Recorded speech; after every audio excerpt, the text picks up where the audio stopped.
प्रदेश विशेषमा आज हामीसँग हुनेछन् घरमै आइसोलेसनमा बसेका संक्रमितले पाएनन् उपचार, जिम्मेवारी पन्छाउँदै प्रदेश र स्थानीय सरकार। महाकाली अस्पतालले सुरु गरेको सघन उपचार कक्षका लागि अक्सिजन प्लान्ट भने छैन, सिलिन्डरको भर। कर्णाली प्रदेशका पहिरो पीडित अझै राहतको पर्खाइमा, हेलिकप्टरमा गएर मन्त्रीले बाँडे आश्वासन। र चक्लाबन्दीमा खेती गरेका कृषकलाई मल अभाव, क्षेत्रफल भन्दा दामी शाहीका आधारमा मल वितरण। नमस्कार, म प्रवीण शिवाकोटी। यी थिए प्रदेश विशेषमा आजका सामग्री। यसबाहेक हामीसँग चौरी पालक किसानको छुर्पी र घिउ नबिकेको सामग्री रहनेछ। हेर्दै गर्नुहोस् प्रदेश विशेष समाचार, समीक्षा र सन्देश।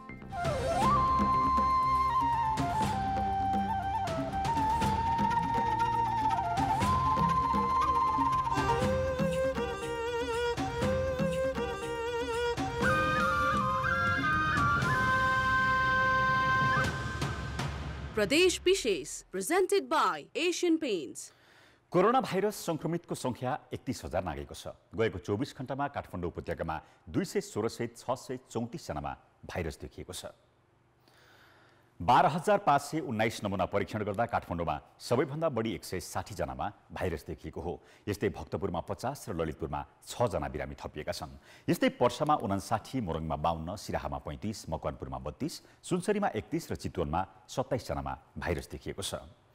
भाइरसका बिरामी भदौ लागे यताको 6 दिनमा 4457 जना थपिएका छन्। तीमध्ये 1132 जना काठमाडौँ उपत्यकाका हुन्। उपत्यकामा महामारी फैलिएपछि सरकारले उपत्यकाका विभिन्न अस्पताललाई नमुना परीक्षण गर्न तोकेको छ। स्वास्थ्य मन्त्रालयले संक्रमितसँग सम्पर्क भएका व्यक्तिलाई 5 देखि 7 दिनमा PCR परीक्षण गराउन र नतिजा नआएसम्म क्वारेन्टिनमा बस्न आग्रह गरेको छ।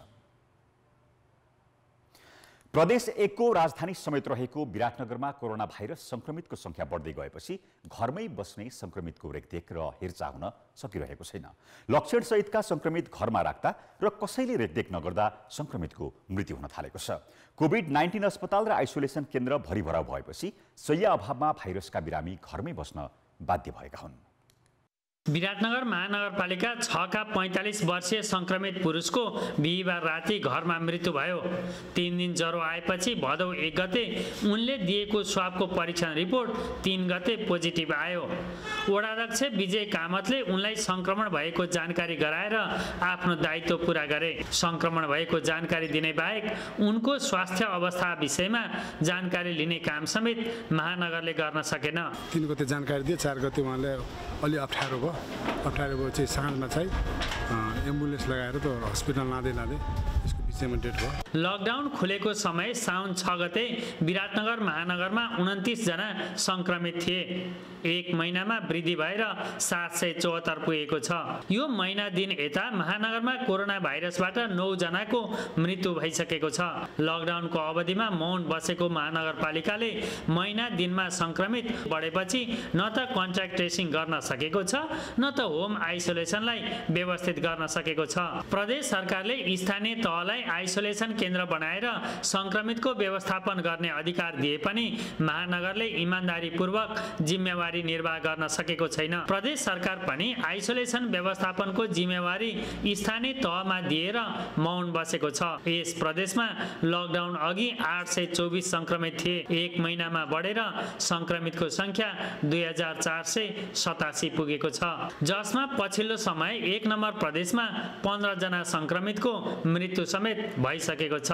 तर प्रदेश सरकारले हालसम्म विराटनगर स्थित कोशी अस्पतालको कोभिड-19 उपचार केन्द्रबाट दोस्रो श्रेणीको सेवा प्रदान गर्न सकेको छैन। प्रदेश मन्त्री परिषदले भदौ 5 गते उक्त उपचार केन्द्रलाई दोस्रो श्रेणीको सेवा दिन स्तरोन्नति गर्ने निर्णय गरेको छ। हामीले अब आइसोलेसन, भेन्टिलेटर सहितको क्रिटिकल केयरको प्रबन्ध गर्नुपर्छ भन्ने सोचका आधारमा तयारी गरिरहेका छौँ। प्रत्येक नागरिकलाई गुणस्तरीय स्वास्थ्य सेवा पाउने संवैधानिक अधिकार छ, तर राज्यको व्यवस्थाका कारण कोरोना भाइरसका संक्रमित स्वास्थ्योपचार अभावमा घरमै मृत्युवरण गर्न बाध्य छन्। कान्तिपुर समाचारका लागि क्यामेरामा शम्भु पोखरेलका साथ सहकर्मी सुशीला पाठक र महाप्रसाद खतिवडा, विराटनगर, मोरङ।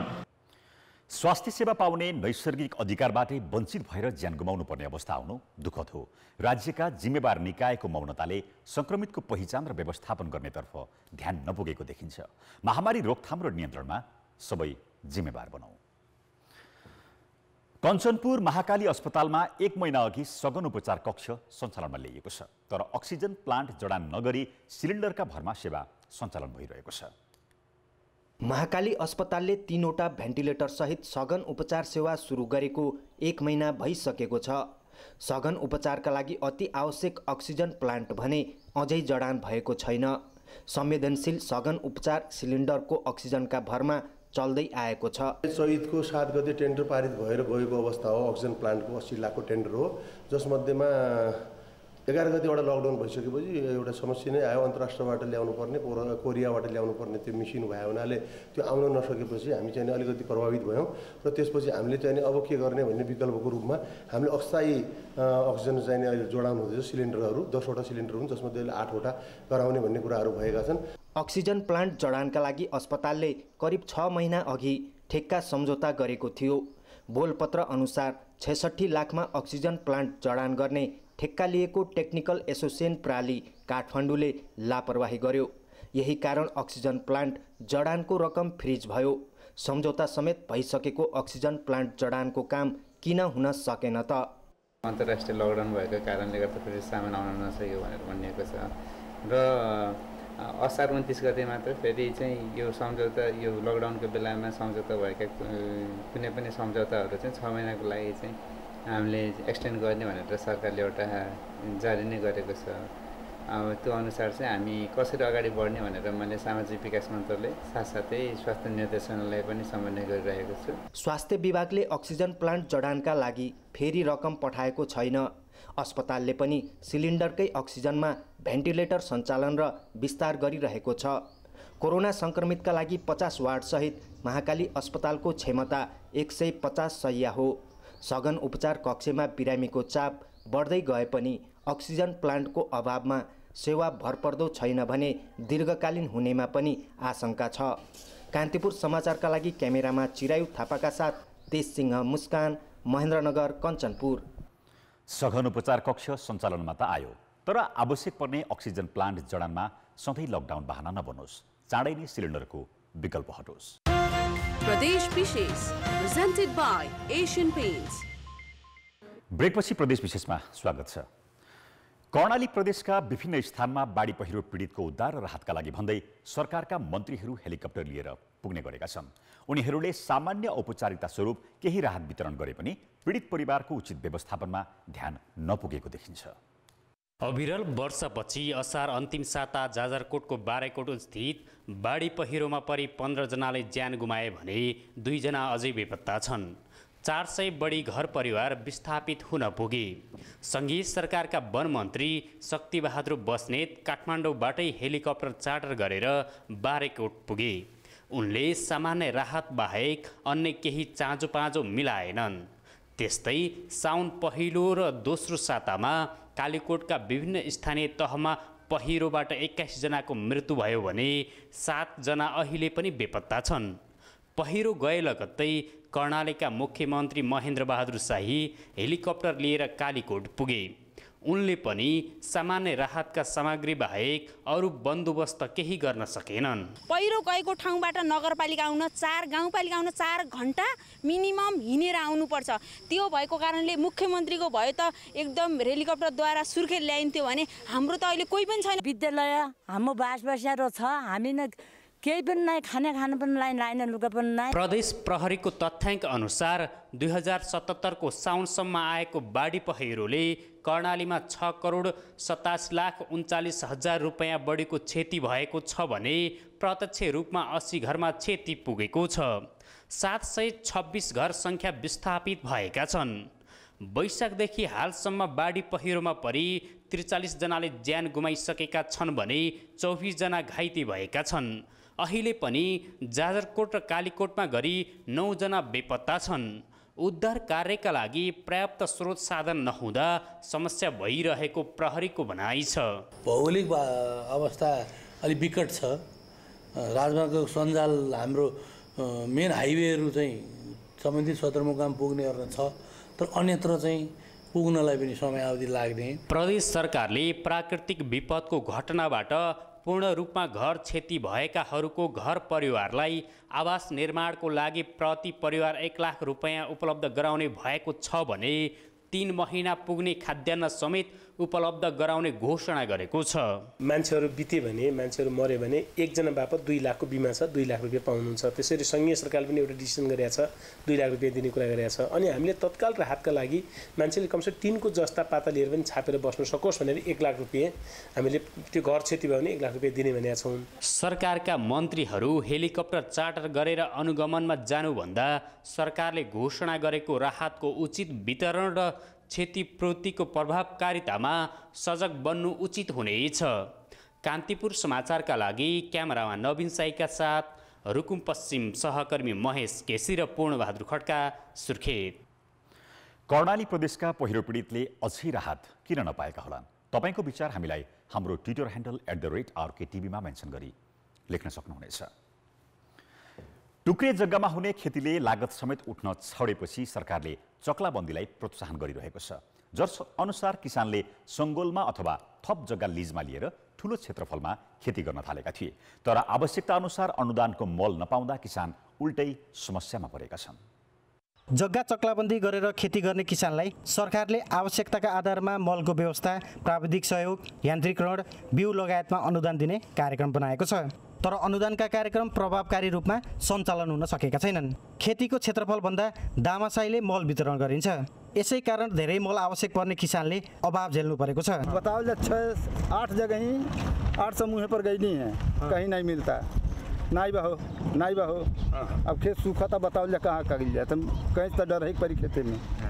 अब यह मजबूरी बा। मर्चवारी गाउँपालिकामा तपाईको 4वटा सहकारी छ, त त्यो त हप्तामा 400 बोरा पायो। त्यही शाखा, त्यही कृषि संस्थानले बुटवल भैरवामा खेत छैन, तर उहाँले त्यही 1 हप्तामा 2000 बोरा पाउँछ। त्यो 2000 सहकारी छन्, खेत छैन 2000 बोरा पाउने, जहाँ खेत छ तहाँ 400 बोरा पाउने।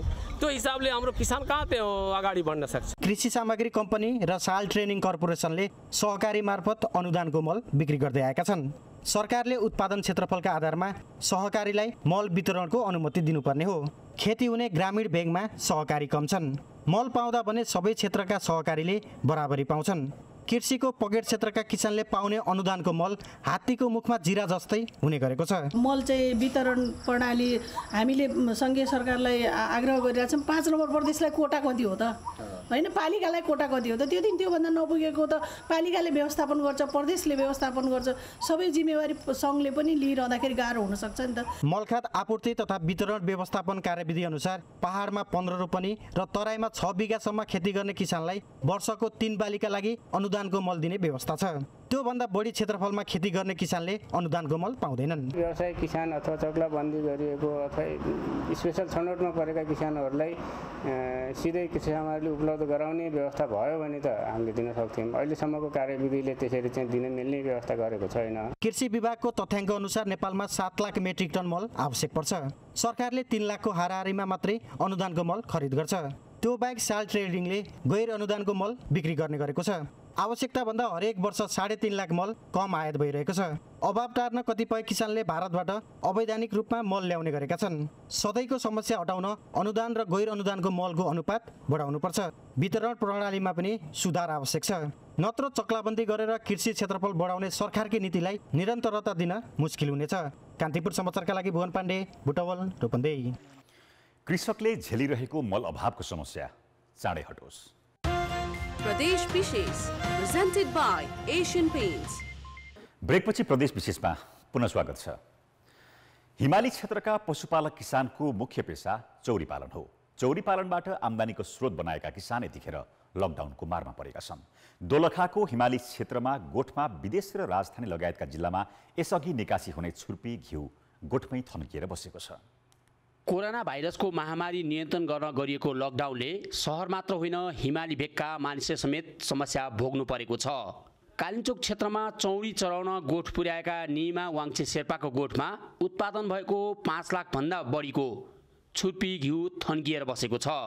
गएको वर्ष 2000 धारणीमा घिउ बेचेका उनले अहिले 1600 भन्दा पनि कोही व्यापारी लिन आएका छैनन्।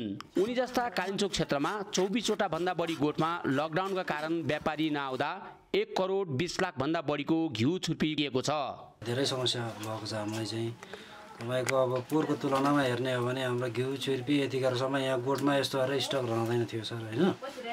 अब यसपालि पोहोरको तुलनामा हेर्दाखेरि अब यसले रेट पनि पाएन, बिक्री गर्ने ठाउँ पनि भएन। यो दाम छैन, छुर्पीको दामै छैन लकडाउनले गर्दा।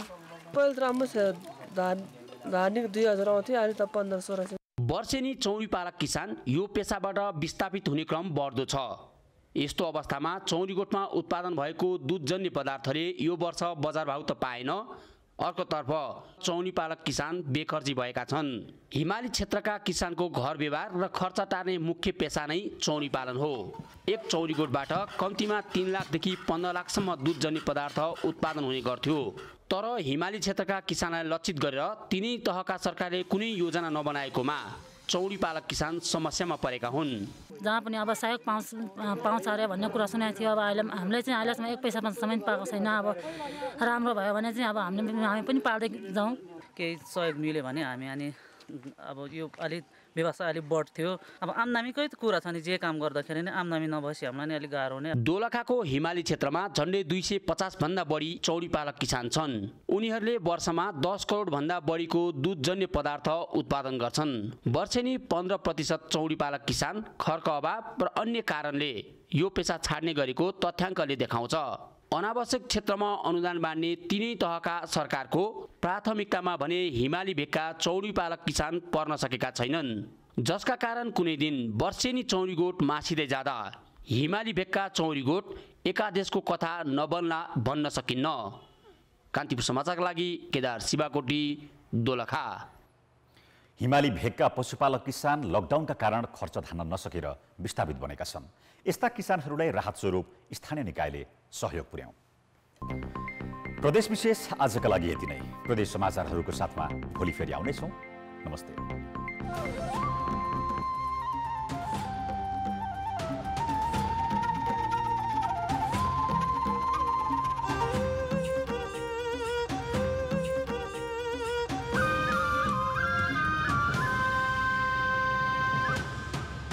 प्रदेश विशेष।